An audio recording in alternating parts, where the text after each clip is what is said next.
What's up, guys? Welcome to another video. Today I'm making a bed filter, moving bed filter. I kind of started already because I was like, do I really want to feel myself doing it? And the answer is no. So I made some holes out the top so air could escape. Also, the bottle cap also has a hole so air can escape from there as well. And pretty much I'm running the air tube through here. An easy way to do this is just to slip this in from the bottom and push it outwards, grab it here, put the air stone, and just pull it back. Some people do it the opposite way. I don't know why. They put the tubing from the top and then try to get it to one of the small holes they make and pull. It's just, that takes forever. I did try it. It was very stupid. I didn't like it, so I changed this. Why am I making a moving bed filter? Because it's kind of just, I just like doing things. I don't need one. I really don't need one, but I'm just gonna try it because I want to try everything out in this hobby at least once, because it might not be useful today, but it could be useful yet tomorrow. I am gonna try to break these and have them in the bottom, so just so I could kind of seed the filter, because moving bed filters, from what I could tell, they don't really start being good until like 6 months, which is why there can't be your primary filtration, which to me is fine either way. But basically I'm gonna just try to seed this. I'm gonna just litter the bottom with this biological filtration. These are just ceramic cubes I have in a pond, and when I first started I just used them to increase the bioload. I don't really need them anymore. They take up a lot of space. I don't like them, but they're still there. So these shouldn't float. They're kind of heavy, so I'm just trying to make some bigger chunks. I don't want them all to be super small. There we go. Now I just want this for the bottom. I'm gonna put this in a pond, obviously. I don't want to put it in the 30-gallon, because shrimp can actually get into these type of setups and they'll get inside of it, and then all the moving bed filter moving around, but they're trapped inside of it, they're kind of just getting smushed over and over. So you end up just like killing them pretty much. Maybe I should have did this part off screen, but I guess the other part is more annoying. I'm using K1 material. Pretty expensive, to be honest. I didn't know it was that expensive until I looked at it. Way more cheaper in store, to be honest, if you have a store that actually has it. Because online, they be price gouging the shit out of it. And then some websites are not really true to the amount they give you. So I definitely got ripped off this time, because when I went to the store, I guess the store was selling it for almost the same price, but I could tell, like, if I bought 2 bags at the store versus this, I would have saved a lot of money. But now that I know, I'm probably going to just use these 3 and put the big one back in the tank, because it seems like I have a lot.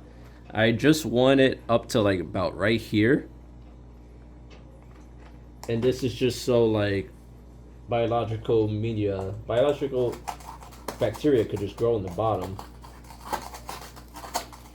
So basically a moving bed filter just keeps very active, young, strong bacteria alive.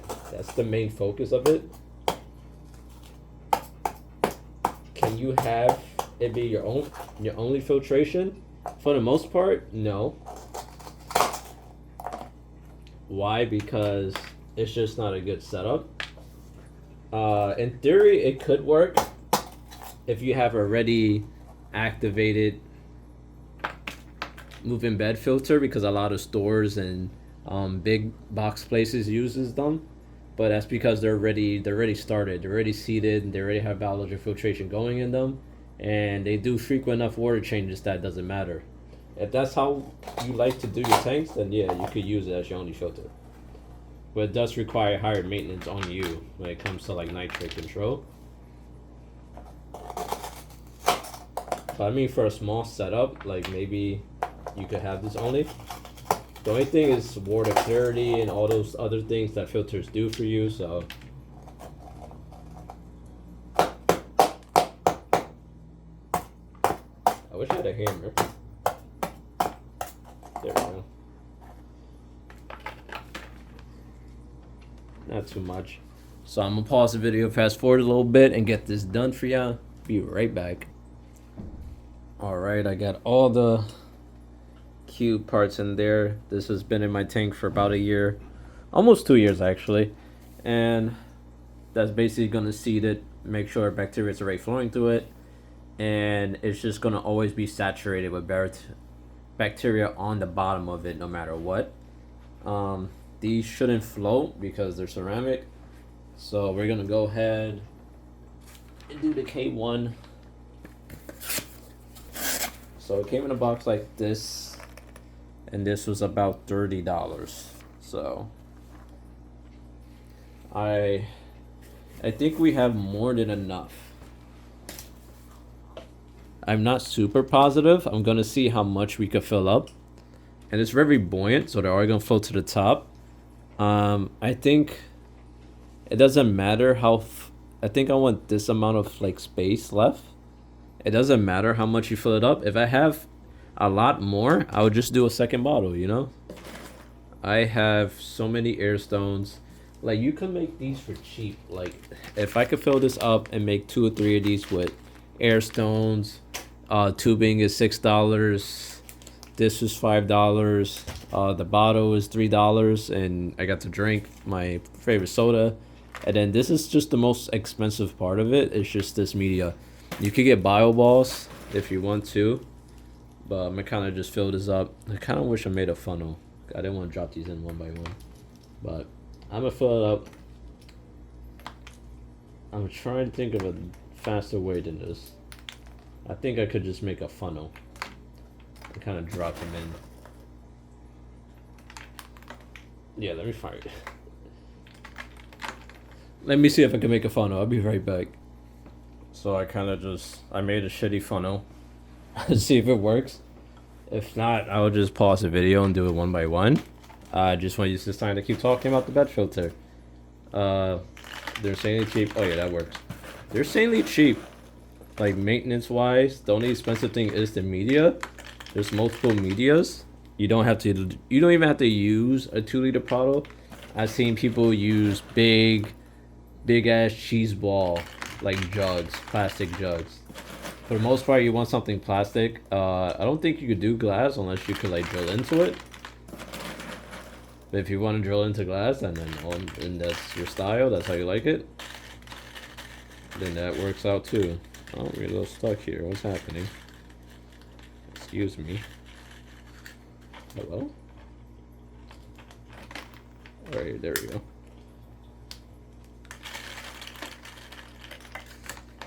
Maybe I put too much at once.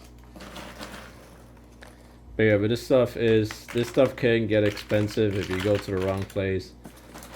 I've seen some stuff for like $80 and it's less than a foot, and then you kind of have to hope that they're being accurate. Because if they're not, then you're just getting hustled. The worst thing about buying this stuff online is that you can't actually see the amount that you're buying. You kind of just have to like, oh, that should be enough.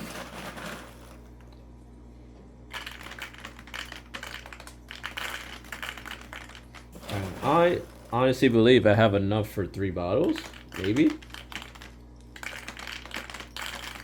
Actually, I might, maybe 2 bottles, yeah. So I might do a second bottle and put it in the pond as well, and just see how that goes. Oh, I put too many in.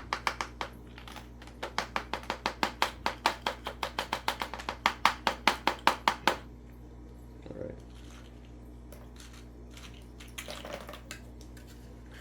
I gotta put them in slowly because it clogs it up if I drop too many at once. Oh, like that. But just like this one just going in sideways. So annoying.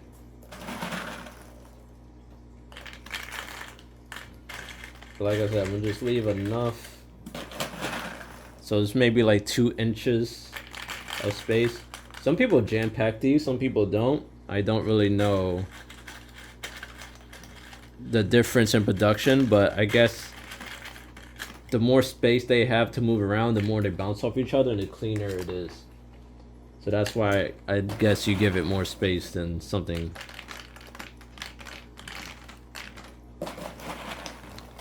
If that's not the case, then you know, that's it. Now this cord I have was the literally just spare tubing I had. I bought some on Amazon, they come, so I had to reorder it. So this not be long enough to where I want to actually put it. So I might adjust it later. But let's see how much we have in so far. Actually, I don't know why I picked it up. So that's how much we have so far. And this is how much of the box we went through.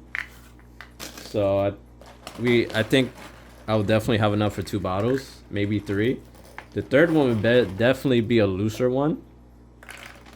But that third one, I just might put it in the 30 gallon, to be honest. But the only problem, I'm scared about the shrimp going in there and just getting like clobbered over and over by these things moving around, so I don't want to. I really don't want to put 3 of these in my pond, but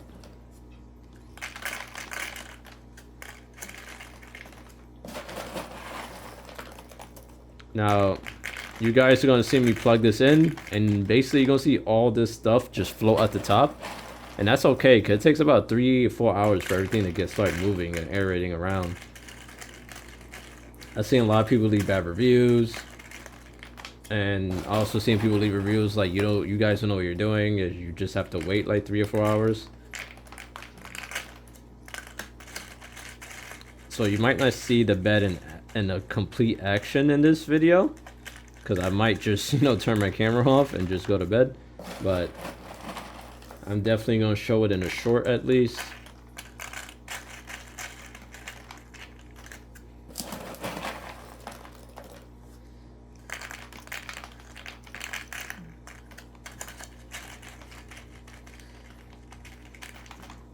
So we're about halfway full.